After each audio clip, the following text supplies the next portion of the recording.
Of the initial business model questions that we've previously laid out, one remains, and that's the question of how, which is all about the way in which the company is organized and how it is structured to deliver its value proposition. So the how, let me write this down, relates to how is the company structured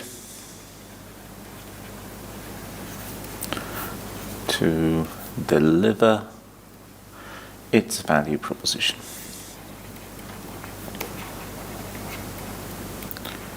Now, this will include the various resources which the company has access to. They could be physical resources, but also, human resources or intellectual resources, its capabilities in various areas, but also potentially things like dependence on suppliers. And this dependence on suppliers can be very different across companies. Some companies are highly, dependent on suppliers providing various parts and elements on time. When those supply chains freeze up, as happened during COVID, production halts. Others try to be more vertically integrated and do as much as possible in-house, and that's absolutely all part of the how aspect. Now, this is also known as the value chain, and even though this little segment of the curriculum will probably not produce a lot of questions, this single point may, because you need to appreciate the difference between the value chain and the supply chain. The value chain are all the systems and processes in a firm, in a company, which create value for customers.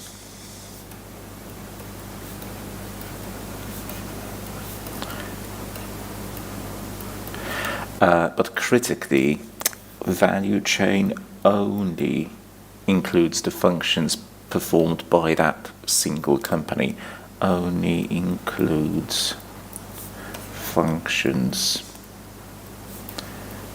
performed by the firm. So if it's outsourcing a lot of stuff like production elsewhere, then maybe the design process is included within the company, but nothing else, or maybe even sales are outsourced to somebody else. And it's critical to appreciate that the value chain is not the same as the supply chain, because the supply chain is indeed that whole sequence of processes involved in producing and delivering a physical product to some end customer.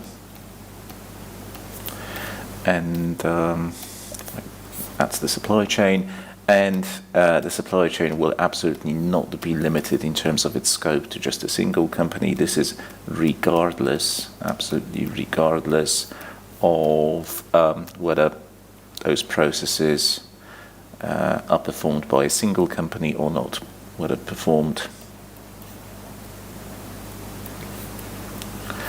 by single firm or multiple firms. Okay, now on the topic of the value chain here, your book talks about a framework proposed by Michael Porter, who you will also know for the 5 forces model of what drives competition in specific industries. He's also famous for coming up with a similar model for nations, the competitive advantage of nations, the competitive advantage within industries. Now, he talked about the value chain, although you have to take into account that his framework comes from the 1980s. He talked about the value chain framework as being composed of certain activities which may indeed add value. It doesn't necessarily have to happen at every company, but he split these into primary activities, starting with inbound logistics, moving on to operations. So think about that as your classic sort of manufacturing, outbound logistics, then marketing and sales, and finishing with service, which is what happens after the sale has been performed. Obviously, we're thinking about how the company is structured to deliver its value proposition. And in a classic company that performs all of these things, you have to think about how are all these elements structured. On top of that, we've got support activities that you'll find in numerous companies, or most companies, at least those which are more traditionally set up. Firm infrastructure,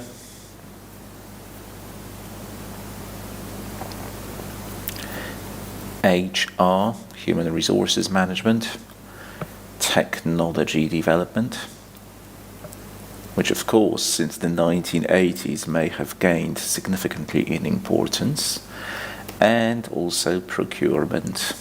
Okay, so this is just a framework to split different traditional activities into primary and support activities. All of them may play a role in the value chain if a company performs all of these itself. Now, your book finishes this section with the comment that a business model description should also outline